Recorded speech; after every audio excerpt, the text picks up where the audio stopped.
کیا عمل کیا تھا. حضرت ابو درداء رضی اللہ تعالی عنہ جو ایک بڑے صحابی ہیں فرماتے ہیں کہ مجھے سب سے زیادہ اس عمل کا خوف ہے کہ قیامت کے دن تمام مجموعوں کے سامنے مجھے پکار کر یہ سوال نہ کیا جائے کہ جتنا علم حاصل کیا تھا اس پر کیا عمل کیا.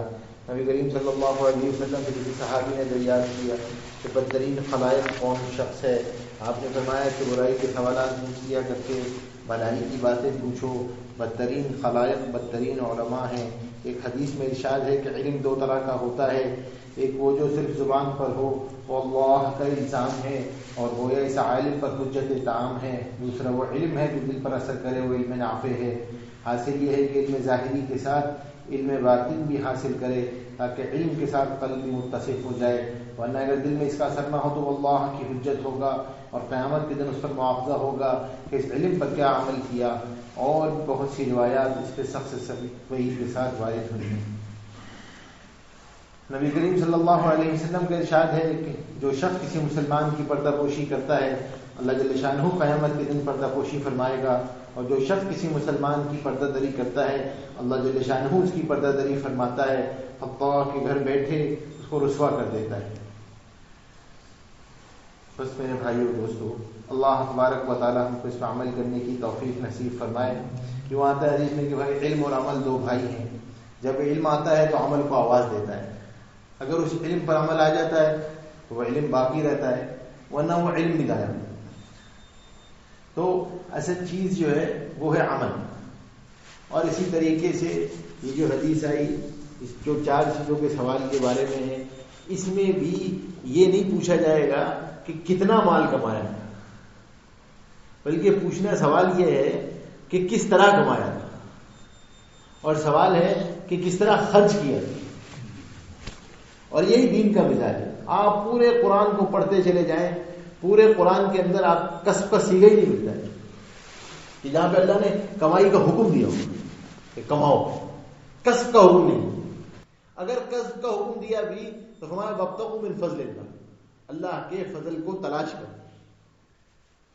لیکن پورا قرآن کا مزاج انفاق انفاق انفاق انفاق، خرچ کرو خرچ کرو خرچ کرو خرچ کرو خرچ کرو خرچ کرو. کیوں؟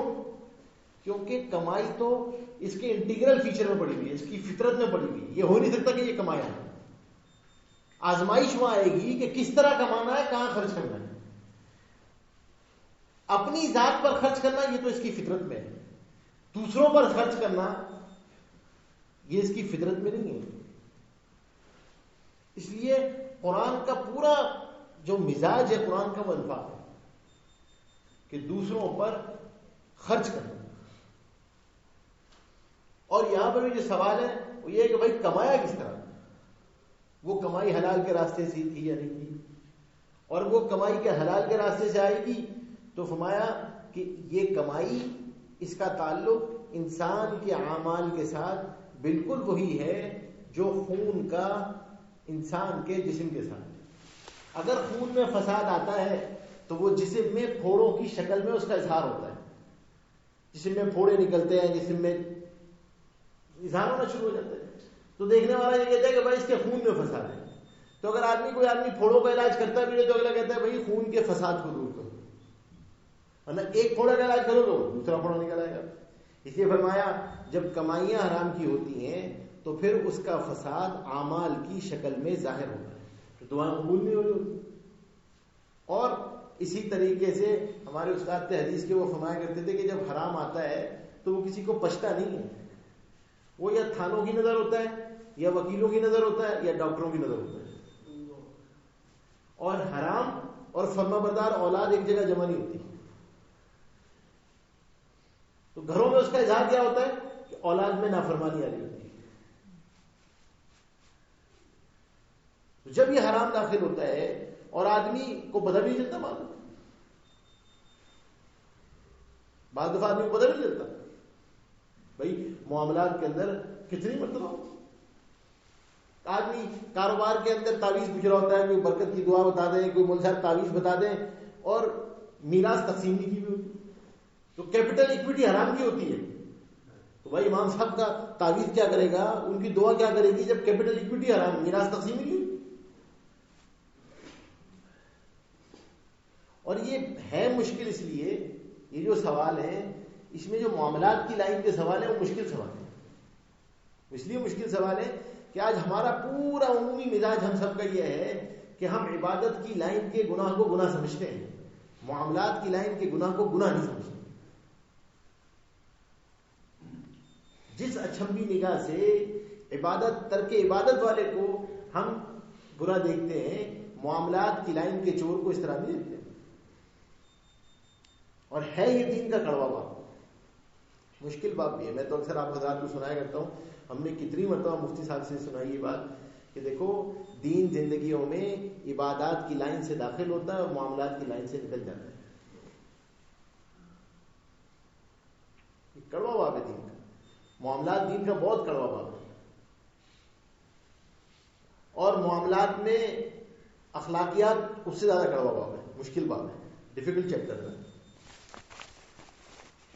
اخلاقیات میں صلہ رحمی اس سے زیادہ مشکل باب ہے. وہ تو جب آدمی پورا کرنے جاتا ہے تو آنے چلتے ہیں یہاں پہ, وہ اتنا آسان باب نہیں ہے, وہ بہت مشکل باب ہے. اور ہے ایسی چیز کہ اللہ تبارک و تعالیٰ نے قرآن کو اور صلہ رحمی کو حق دیا ہے معاشرے میں کہ وہ جھگڑے سفارش کا حق دیا ہوا ہے, اور کسی چیز کو حق نہیں. اللہ نے صلہ رحمی کو یہ حق کہ وہ جھگڑے کی معاشرے کے میدان میں ہے. وہ مشکل ہے, بہت مشکل بات ہے.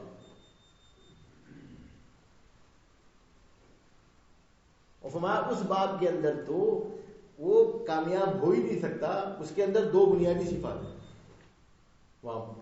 ایک تو یہ کہ دیکھیں ہم اپنا بار بار اپنا مذاکرہ بہت ضروری ہے کہ بھائی دیکھو یہ جو ہماری گھر کے اندر کی زندگی ہے, ہمارے آس پاس والے محرم رشتہ داروں سے جو ہماری زندگی ہے, ہماری عبادات اس پر مدار کرتی ہیں.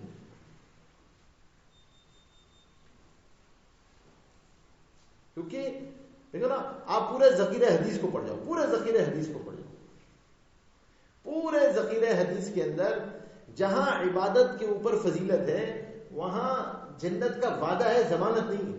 اگر کہیں پہ ذخیرہ حدیث کے اندر جنت کی ضمانت ہے تو وہ معاملات کی لائن کا عمل ہے, عبادت کی لائن کا عمل نہیں ہے. آپ پڑھیں, فرمایا حق پر ہوتے ہوئے حق چھوڑ دو, جھگڑا نہیں کرو, جھگڑا نہیں کرو, حق پر ہوتے ہوئے حق چھوڑ دو. خاتم النبی فرمایا میں ضامن ہوں تمہیں جنت پہ گھر دلا دے دوں.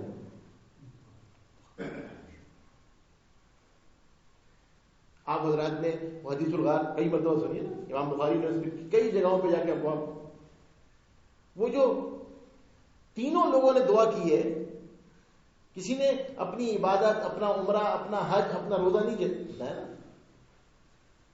تینوں نے معاملات کی لائن کا عمل بتایا اللہ کے سامنے. جو عمل پیش کیا اللہ کے سامنے وہ معاملات کی لائن کا عمل ہے,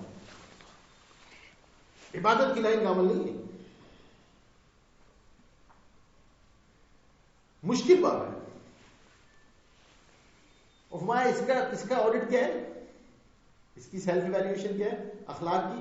ہمارا اخلاق کی سیلف ایویلیویشن ہم سب کے لیے روزانہ ضروری ہے کہ ہم 3 حدیثوں کو سامنے رکھیں, اپنا روزانہ آڈٹ کریں, سیلف آڈٹ.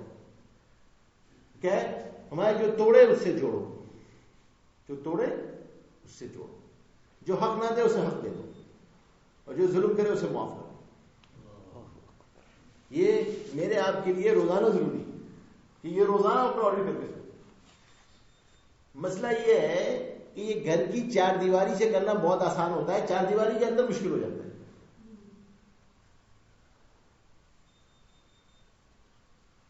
اغیار کو معاف کر دیں گے, خاندان والوں کو, گھر والوں کو معاف نہیں کریں گے. وہ مشکل بات ہے, وہ بہت مشکل بات. اس لیے ہم نے بڑوں سے سنا کہ اس باب کے اندر پہلی چیز کیا ہے, پہلی چیز یہ ہے, ہمارے استاد میں اکثر سب ساتھیوں کو سنایا کرتا ہوں, ہمارے شفقتی صاحب بہت سادہ آدمی تھے, تو وہ گھمایا کرتے تھے کہ بھائی دیکھو صلہ رحمی کے باب میں پہلا اصول یہ ہے اجتماعیت کا کہ توقعات کا دروازہ بند کر دو, نو مور ایکسپیکٹیشنز.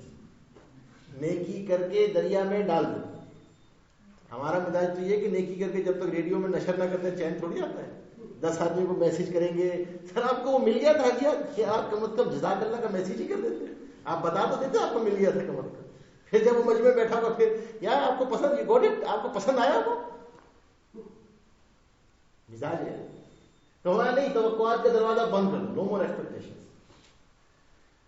دوسری چیز کیا فرمایا, اپنے اندر روزانہ یہ محاسبہ کرو کہ اجتماعیت دو صفات سے آتی ہے, چاہے وہ انڈیویجول لیول پہ ہو یا کارپوریٹ لیول پہ ہو. وہ صرف دو ہی صفات سے جمع ہوتی ہے, تواضع اور ایثار. ورنہ کوئی دنیا کی طاقت جمع نہیں کر سکتی. تواضع, ایثار, اپنے آپ کو چھوٹا سمجھنا اور دوسروں کا حق پورا کرتے چلے جانا. اور فرمایا کہ بھائی تیسری چیز اس کے اندر یہ ہے صلہ رحمی کے باب میں کہ ملکیتوں کا واضح ہونا ضروری ہے. فرمایا سب سے زیادہ توڑ صلہ رحمی میں اس سے آتا ہے.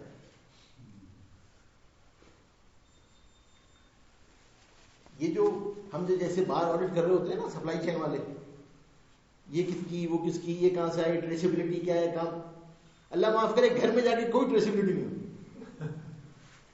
ہمارا مومن کا گھر وہ ہے جہاں سوئی سے لے کے جہاز تک ہر چیز آئیڈینٹیفائی کرو کس کی ملکی ہے. کیونکہ سوئی میں بھی میراث ہے, بٹن میں بھی میراث ہے, ہر چیز میراث ہے نا بھائی. ہم نے سنا لیکن آپ حضرات نے کئی مرتبہ پڑھا بھی ہوگا, سنا بھی ہوگا, حضرت مفتی صاحب نے اس کو کئی جگہ بھی لکھا کہ حضرت مفتی شفیع صاحب رحمۃ اللہ علیہ کو رمضان کے مہینے میں جب اطباء نے بالکل جواب دے دیا تھا تو حضرت کے کمرے میں جب کوئی کھانا لے کر آتا تو حضرت فرمایا کرتے بھائی لے جاؤ برتنوں کو. تو ہم یہ سمجھتے تھے کہ حضرت کی طبیعت پہ بوجھ ہے. تو جب انہوں نے یہ محسوس کیا تو انہوں نے ایک دفعہ اپنے سب بچوں کو بلا لیا اور بلا کے کہا کہ بھائی دیکھو, میں گھر میں جتنا میری ملکیت میں سامان ہے میں وہ اپنی اہلیہ کو ہبہ کر چکا ہوں, ان کے قبضے میں دے چکا ہوں. اس حجرے میں جتنا سامان ہے وہ میری ملکیت ہے. میں یہ نہیں چاہتا کہ اسرائیل علیہ السلام سے میری ملاقات ہو اور اس حجرے میں کسی اور کی ملکیت کا سامان ہو.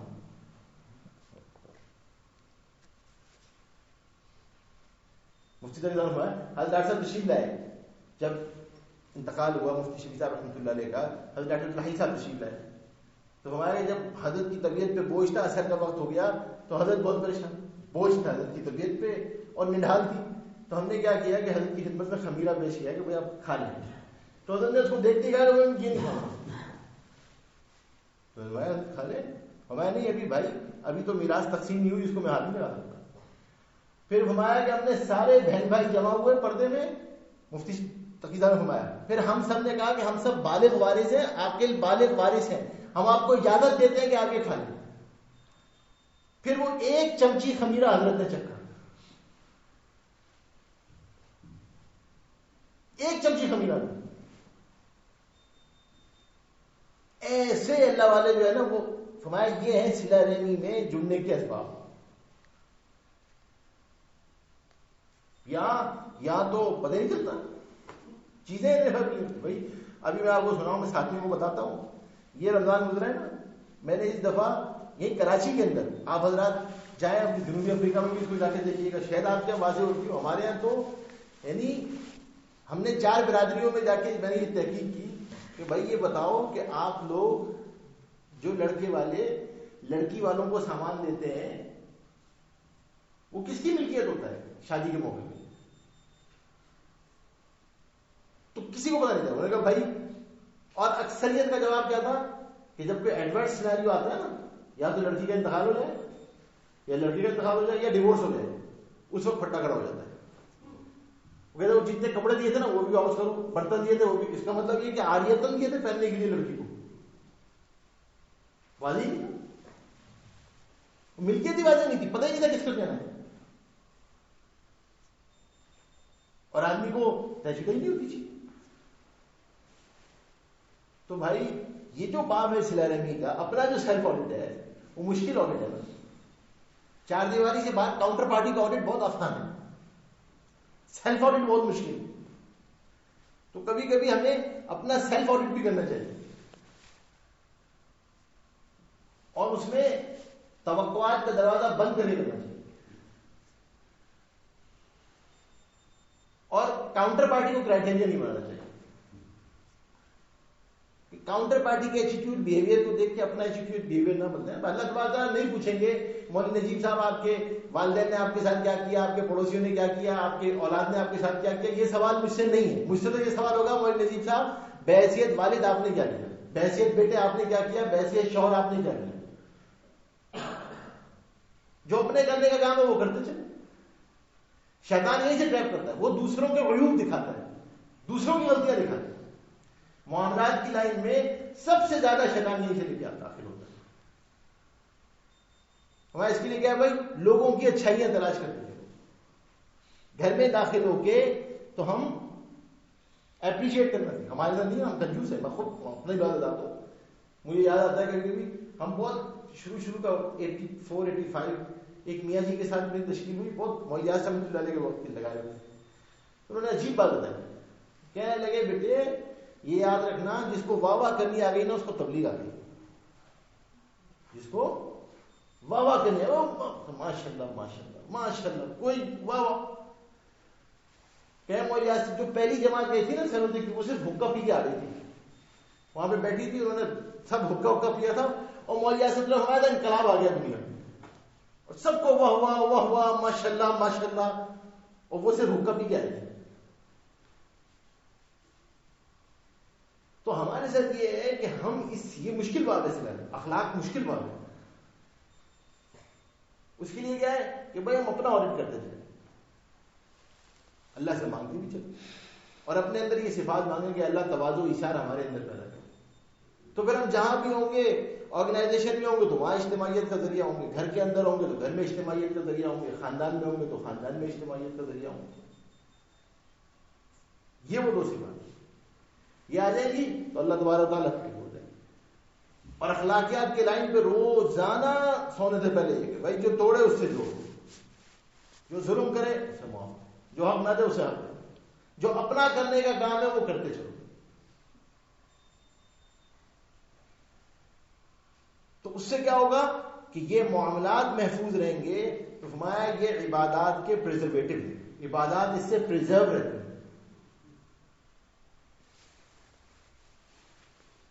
ورنہ عبادات بھی خطرے میں.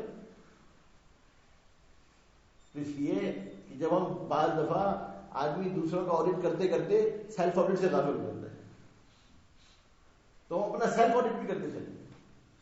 اور سیلف آڈٹ سب سے زیادہ مشکل ہے گھر کے اندر. اور ہمارے سب سے گھر والوں کے ساتھ کچھ اخلاقی یہ سب سے زیادہ وزنی عمل ہے, اللہ کے یہاں سب سے پسندیدہ عمل ہے. تو اس کے لیے دعا بھی کریں, اللہ سے مانگیں بھی, اور کوشش بھی کرتے چلیں انشاءاللہ. دعا فرمائے اللہ تبارک و تعالی عمل کرنے کی توفیق نصیب فرمائے. سبحان اللہ و بحمدہ, سبحانک اللہم و بحمدک, نشہد ان لا الہ الا انت, نستغفرک و نتوب الیک, نستغفرک و نتوب الیک, نستغفرک و نتوب الیک. صلی اللہ تعالی علی خیر خلقہ محمد و آلہ و صحبہ اجمعین برحمتک یا ارحم الراحمین.